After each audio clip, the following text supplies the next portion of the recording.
Hi and welcome back to Sonya's Prep. Today I'll be sharing with you my macaron recipe.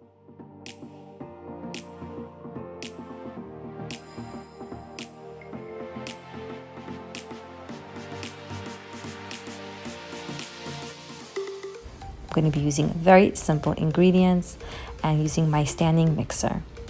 Now let's get into the recipe. I place in 160 grams of egg whites, which is equal to about 5 eggs. I mix them for about a minute or so until they get nice and frothy and the big bubbles go away.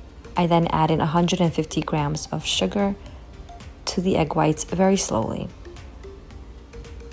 You'll see that the sugar starts to melt into the eggs and the egg whites turn really white and fluffy. Once stiff peaks form, as you see here, they're very firm, they're not falling off. I jiggle it and it doesn't move anywhere, then you know that it's time to add in the almond flour and confectioner's sugar. I have 190 grams of almond flour here with 170 grams of powdered sugar, which is about 1.5 cups of the powdered sugar. I add that in all at the same time into the standing mixer, and very slowly on just the mixing part, which is I think level 1, I mix it very slowly into the meringue. I use a spatula, clean out the mixer, and very slowly again just incorporate all of the ingredients together.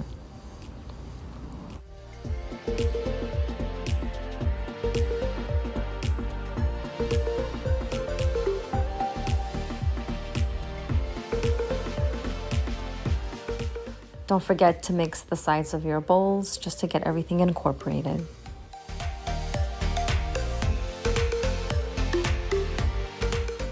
It's very important not to overmix this batter, because the crucial part about getting the texture right for the macarons is the proper macaronaging of this batter. So once I see that everything is more or less incorporated, I stop using the mixer and start doing everything by hand.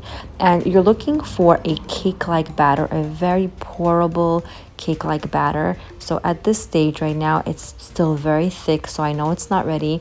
And I'm using this motion of taking the spatula and taking the batter and rubbing it against the bowl, and I'm almost like deflating the batter, and I keep doing it and testing the batter just to see if it's pourable, and I see at this point it is not, so I continue doing it. I do this for about 5 minutes or even longer sometimes, just scooping it up, flattening it out, placing it against the bowl until the perfect batter forms, and I'll show you what it looks like when it's ready.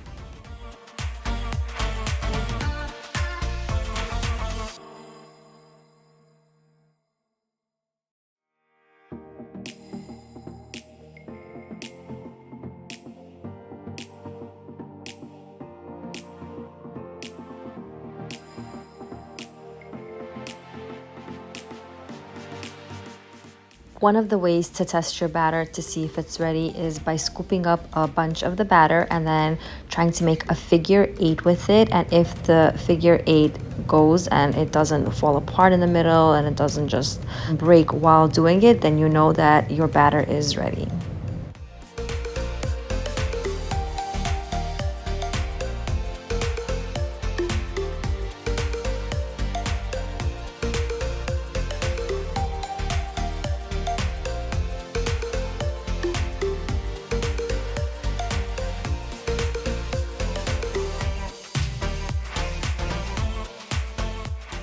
This does definitely take a lot of practice, and I'm still learning, but at this point my batter looks like it's ready to me, so I'm going to be placing it into a piping bag and piping them onto a baking mat.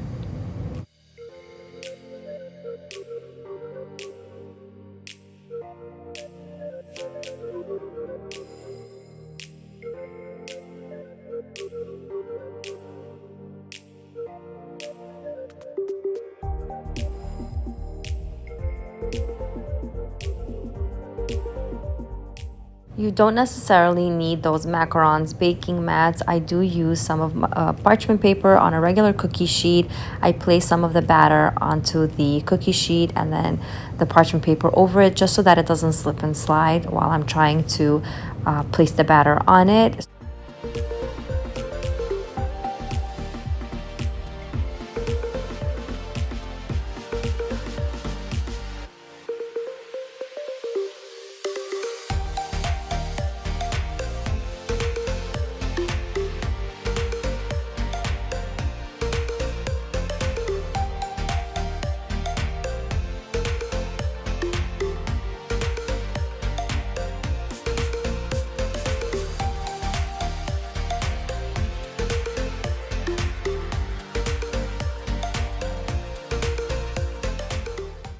I snip the end off of the piping bag, just a big enough size so that I can easily pipe them into my cooking tray.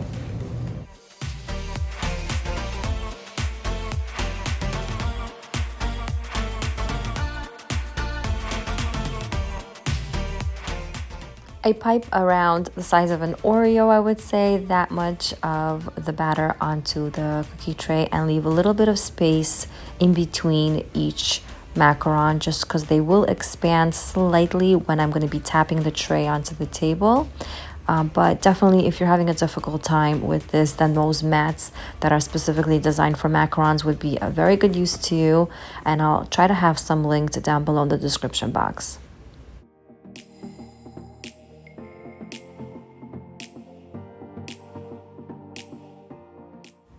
To release any air bubbles from the macarons, I do just lift up the tray and place it or throw it back down onto the table, which is going to release any air bubbles from the macarons and bring them up to the surface. To make the next tray, I just make sure to refill my piping bag so that I don't have to stop midway. And of course, I have a little helper in the kitchen helping me along.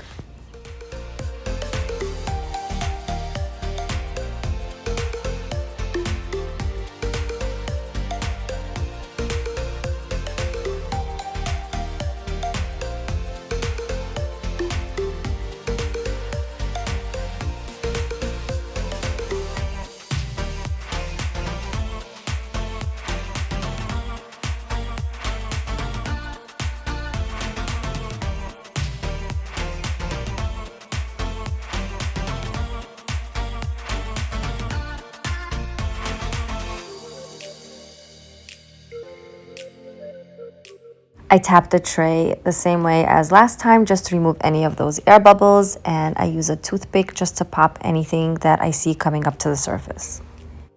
Now at this point, I let the macaroons dry so that when I touch it with my fingertip, nothing comes off, there's no sticky residue.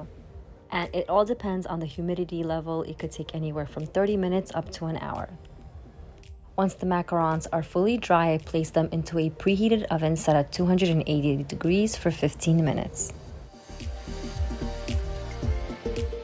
When the 15 minutes are up, I turn off the oven, open the door of the oven slightly again by placing an oven mitt inside for about 3 minutes until the oven naturally cools off. Then I take out the trays and let them cool completely.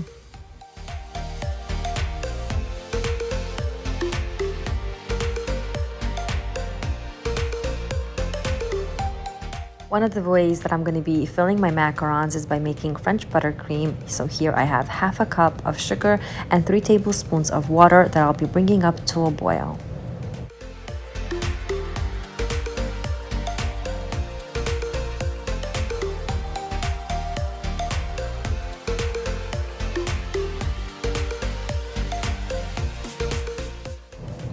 While that's going on, I'm going to be using the 5 egg yolks that we've separated from making our macaroons and placing them into a standing mixer and giving them a very, very good whip until they turn pale.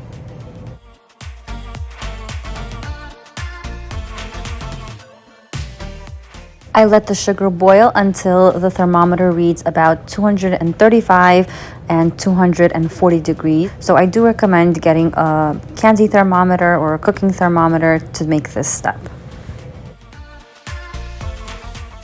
Now that the sugar is at the right temperature, I shut off the oven and very slowly, with the mixer still going, I add that mixture into the egg yolks.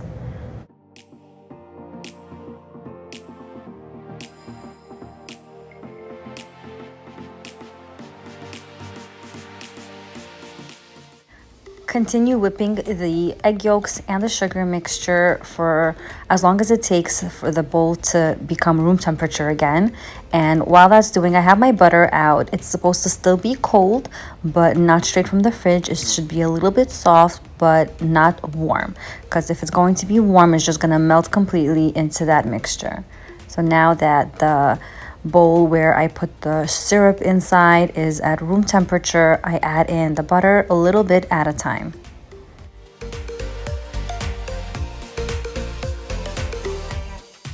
You will need a total of 1 cup of butter, and I do use Butterine. It's a par version that's completely dairy free, and I really like it. It has very similar taste and texture to actual butter.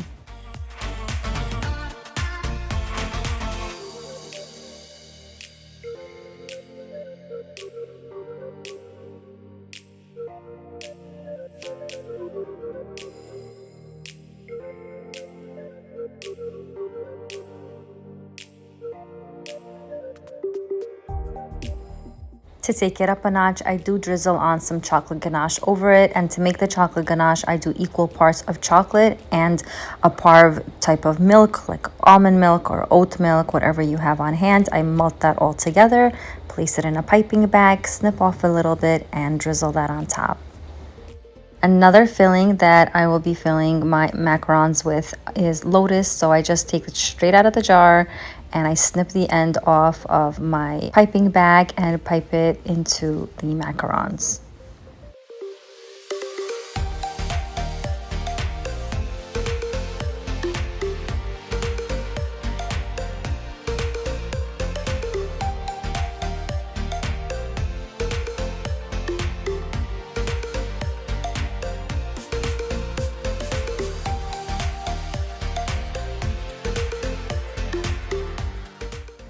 I then heated up some Lotus, placed it into a piping bag, snipped off a little edge, and drizzled that on over the macarons as well.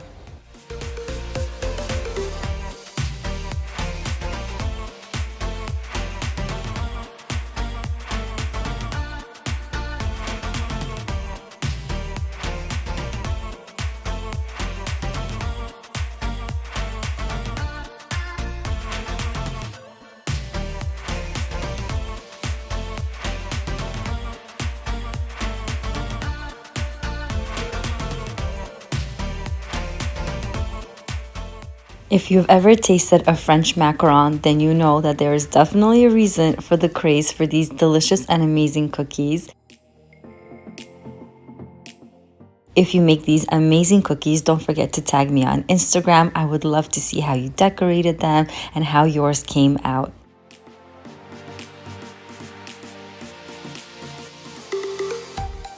Don't forget to give this video a big thumbs up and don't forget to subscribe.